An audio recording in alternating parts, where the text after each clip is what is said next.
The rain poured hard against the small cafe window, blurring the outside world into a haze of gray. Sarah sat hunched over her laptop, her fingers frozen above the keyboard. The words wouldn't come. They hadn't come for weeks. 3 years ago, she had left her comfortable corporate job to follow her dream writing her first novel. She had imagined days filled with creative energy, coffee-scented mornings, and evenings spent rereading sentences that made her heart swell. Instead, she now faced endless self-doubt, a dwindling savings account, and a persistent whisper in her mind.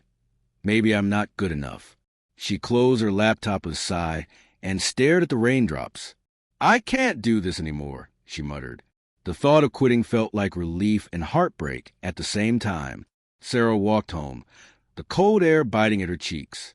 Every step felt heavier, weighed down by months of effort that had led nowhere.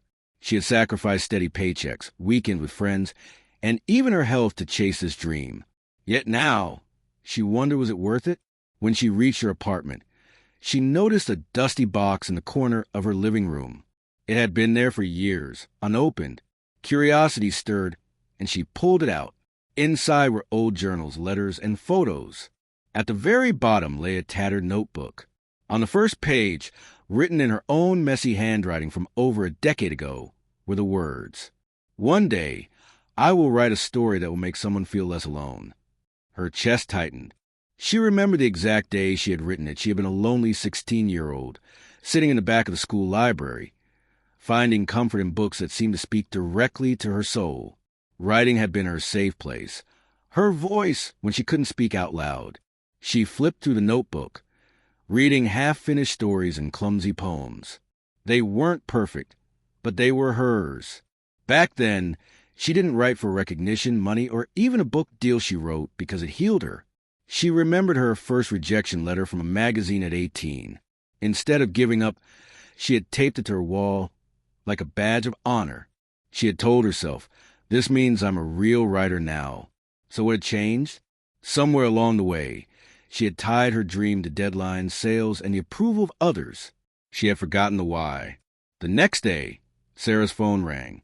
It was Emma, an old friend from university.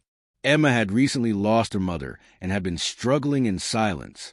"I found that short story you wrote in college," Emma said, her voice trembling. "I've read it every night for the past week. I can't explain it, but it's been helping me, like you understand exactly what I'm feeling." Sarah felt tears prick her eyes. That small story, something she had written in a dorm room years ago, had found its way to someone who needed it. It reminded her of the truth she had lost. The work we do, when done with love, often impacts people in ways we may never see. That night, Sarah sat back at her desk. The blank page still stared back at her, but it no longer felt like an enemy. She thought of 16-year-old her, scribbling in that tattered notebook. She thought of Emma, finding comfort in her words. She thought of all the people she might reach, even if she never knew their names. She whispered to herself, "I'm not quitting. Not yet." The rain outside had stopped. In the quiet, she began typing not to meet a word count, but to tell the story she needed to tell. 2 years later, the book took longer than expected. There were still days of frustration, days when she felt like throwing it all away. But each time, she would pull out that old notebook and read the promise she had made to herself. When her debut novel was finally released, Sarah didn't expect much.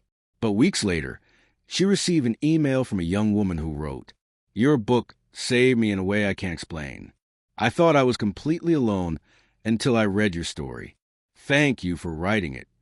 Sarah sat in the same cafe where she had once considered giving up, and for the first time in years, she smiled without doubt. We all reach moments when quitting feels like the easiest path. The dream that once lit our soul can start to feel like a heavy burden. But in those moments, we must pause and ask ourselves, why did I start?